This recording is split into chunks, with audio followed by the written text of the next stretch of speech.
Chapter 6, Part 2.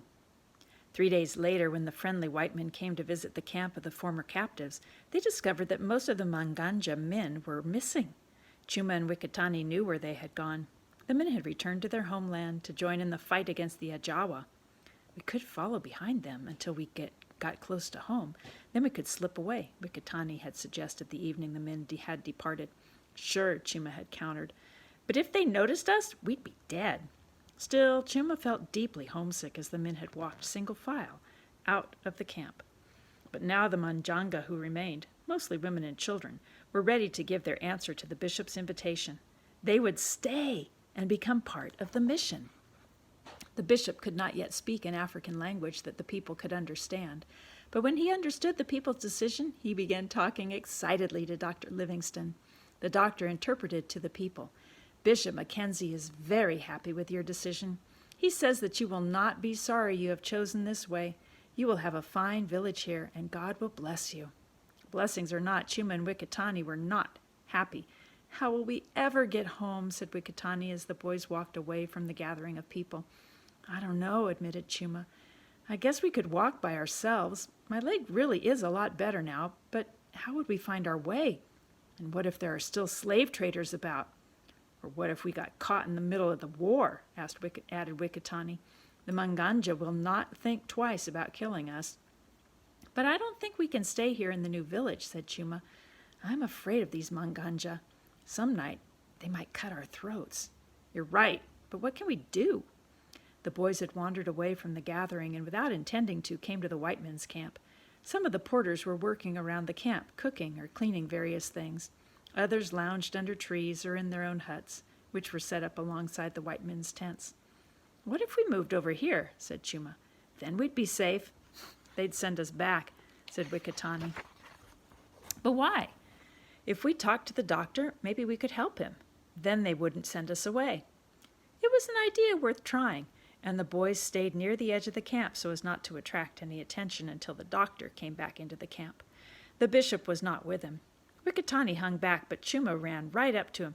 Doctor, doctor, Chuma said, can we help you? Well, if it isn't my boy with a sore leg, how's it doing? Let me have a look. The doctor stooped down and removed the well-used bandage from Chuma's leg. At this, Wikitani came closer to watch. That looks a lot better. Does it hurt any more? The doctor asked. I hardly notice it, said Chuma, grinning. Good.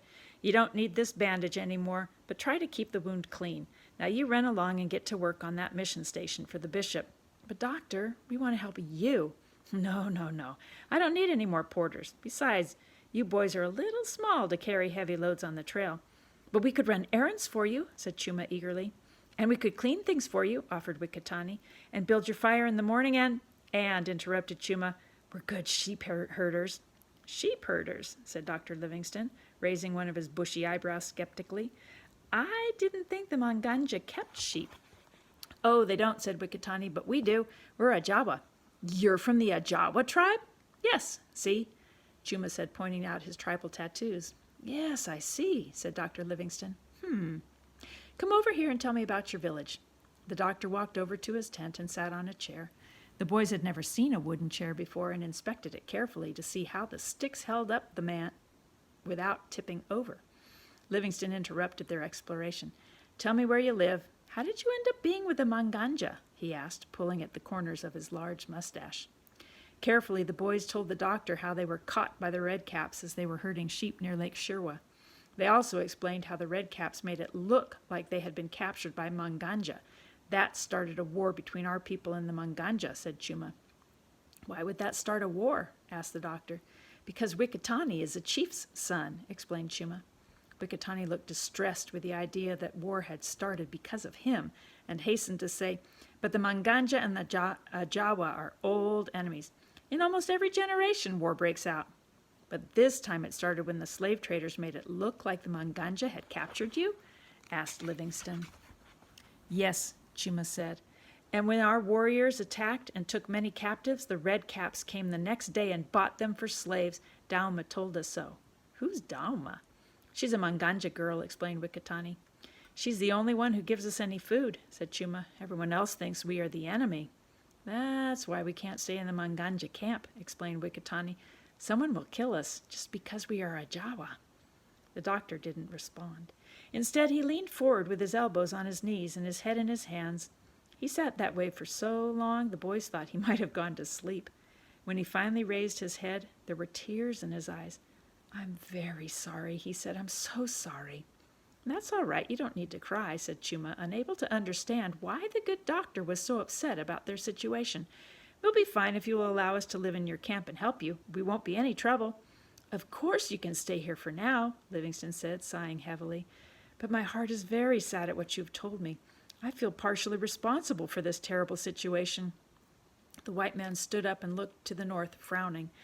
"I've come to Africa from my country to find new tribes like the Manganja and the Jawa, so that missionaries like Bishop Mackenzie can establish missions and schools to tell people the good news about the great God in heaven and his Son, Jesus, who loves them. I have only recently made contact with some of your people, the Ajawa. Before my visit, the Ajawa would not allow any outsiders to come into their area. But as soon as I gained their trust and opened the door, sorry, I just got something that blocked my view. As soon as I gained their trust and opened the door, other outsiders like the Redcaps have followed me and brought death and slavery with them." Chuma and Wekatani didn't know what to say. They weren't sure that it was the doctor's fault, but they could see it was very upsetting to him. That night in the white men's camp, the boys had a good meal and slept soundly for the first time in many days. However, the next day, some of Livingston's men intercepted another slave caravan coming through the area. This time they captured and held the Redcap in charge and brought him to be questioned by Livingston. It turned out that this Redcap was the head servant for the Portuguese commander in that part of Africa. "Does the commander know that you are buying and selling slaves?" Livingston yelled at him. No, he does not know anything about this. He thinks I've gone to visit my relatives." Livingston looked at him a long time and then said, "I do not believe you. I think the Portuguese are fully aware of this terrible slave trade." Turning away, the doctor snapped, "Get him out of my sight." "What shall we do with him?" asked one of Livingston's men. "I don't care. Shall we release him, doctor?" Yes, just get him out of here." Wekatani and Chuma followed Livingston as he doctored and talked with the newly freed slaves, but the news they heard was very disturbing. All the villages to the northeast were at war. Many of them, both Manganja and Ajawa, had been completely destroyed. Most of the people were either dead or had been taken captive and sold as slaves. "The Redcaps move freely through all the area," said one old man. "They call themselves Livingston's children, but I do not know who this Livingston is." Livingston winced as if he had been struck. "I am David Livingston," he said as he cleaned a wound in the man's forehead. His voice hardened into a snarl. "But it is a lie. The Redcaps have no right claiming they are connected with me." "How are they going to stop him?"